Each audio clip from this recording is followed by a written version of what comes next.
વરુણ ધવનની હીરોગીરી સામે આવી હતી અને ત્યારબાદ મેટ્રો ઓથોરિટીએ તેને બરાબરનો લટકાવ્યો છે. બોલિવૂડ એક્ટ્રેસ વરુણ ધવનના આ દિવસોમાં તેની તાજેતરમાં રિલીઝ થયેલી ફિલ્મ બોર્ડર 2ને કારણે ચર્ચામાં છે. ફિલ્મને ઓડિયન્સનો જબરદસ્ત પ્રતિસાદ મળી રહ્યો છે. ફિલ્મ રિલીઝની પહેલાથી જ ટ્રોલ થઈ રહેલો વરુણ ધવન ફરી એકવાર ચર્ચામાં આવ્યો છે.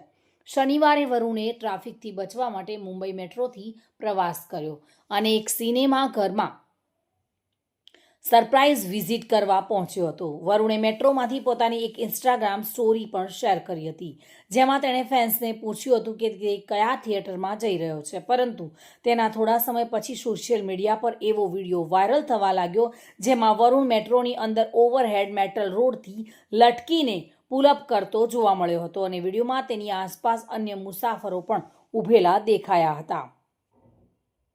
જોકે વિડીયો સામે આવ્યા પછી મહામુંબઈ મેટ્રો ઓપરેશન કોર્પોરેશન લિમિટેડ પોતાના સત્તાવાર સોશિયલ મીડિયા એકાઉન્ટ પરથી તેના પર પ્રતિક્રિયા આપી છે અને પોસ્ટમાં ખાસ લખવામાં આવ્યું છે કે મહામુંબઈ મેટ્રોમાં આવું કરવાનો પ્રયાસ ન કરો.